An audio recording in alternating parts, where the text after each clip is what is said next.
On y'all, my name is Kobe Dozier. I'm a 22-year-old jazz saxophonist, and I'm making this video just to give you guys some quick game about how I put together my own Centers Theme Jazz Night and telling y'all a complete breakdown about how I promoted it, marketed it, and sold it out completely. So let me just get straight into it so you guys know exactly how I did it. So you could put together your own shows and start building, especially if you're a young jazz musician and you're trying to start learning how to market and advertise yourself, because there's lots of things to the game. So yeah, let's get straight into it. The most important thing I could say is networking. This summer I had the opportunity to play with both Jason Moran and Esperanza Spalding at the Underground Museum in Los Angeles. And one of the people that was actually doing sound for this event had his own space called Porter Street Studios that he told me about. I connected with him and I had the idea for this show, and I reached out to him later with the whole pitch deck, which I will show here.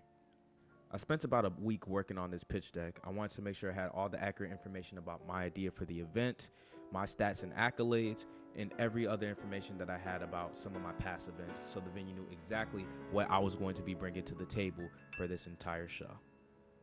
Once I got the green light to put this show together, I had to start thinking about the most important part of putting together any show: the marketing.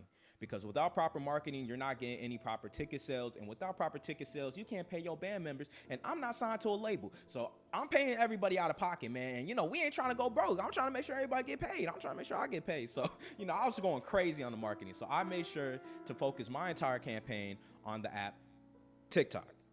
Now, what app you guys are going to use to post your content and promote really just depends on you. Some algorithms like mess with people more than the others. The Instagram algorithm, that algorithm don't mess with me. Instagram and me, man.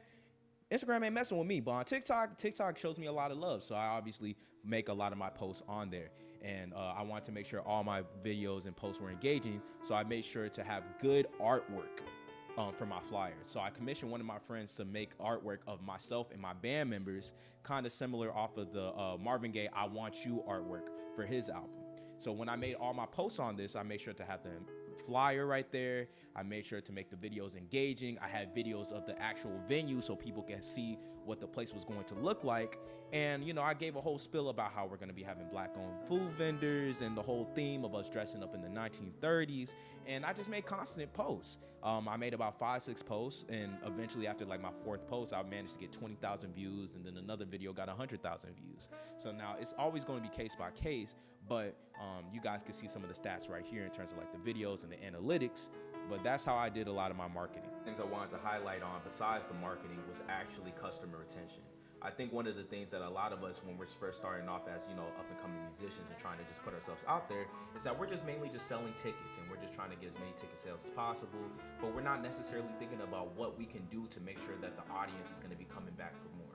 And of course, the most important thing you want to bring is good quality music, but alongside good quality music, you want a good quality concert experience. And I think that's something that we could all do and elevate our game. So for example, one of the things I actually had at my show was step and repeat.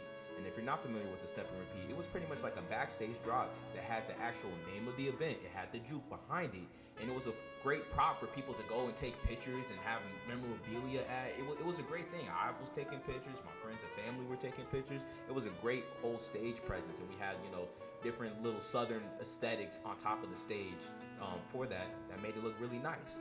Another thing that we actually had was fans as well. I want to give a huge shout out to my mom for that idea, because it was actually pretty hot in there once we had about 200 something people in there. But you can look at some of the video right here. If you look at the video, there's people actually like fanning themselves down with the fan because it's actually really hot. But the fan was also something people could take home and remember this event for. And it's something that will keep them wanting to come back for more. Like, wow, I got to have this really nice fan. Wow, like that was such a great night. It's something that a lot of people will still continue to think about when they look at their future stuff. And I think that's the thing that's going to separate the average event from the above average event. Making sure that your audience is having stuff to remember this show by. You want people want to feel like they're a part of an experience, and they want to feel like they're a part of this entire event. And I feel like having stuff like that is probably one of the best things that you can have if you can afford it. So yeah, that's kind of one of the last things I wanted to harp on. But yeah, that's pretty much it for this video. I definitely will answer any other questions that you guys may have in the comments. I might make a separate video depending on what the length of the question is. But yeah, feel free to follow me on Kobe Dozier. Subscribe, like, comment, all that. And as a matter of fact, I actually am going to be releasing my first community Discord. So I encourage everybody who's watching this video, who's interested in me and my journey and what I'm doing, to come and join the Discord. The link is going to be in the description below. And with the Discord, I plan on sharing a lot of information. More YouTube videos. For any future shows, I might give out discount codes. And it'll be a good way for me to just start communicating with my community that I'm building here. So I really encourage you guys to really come through there. I'm definitely gonna have a lot more benefits for people who are a little bit more tapped in. And I'll also be having a Substack and other different things to just kind of communicate with y'all and really just kind of build closer community connection with you guys. So yeah, that's pretty much it. Thanks for watching, and stay tuned for the next video. Peace.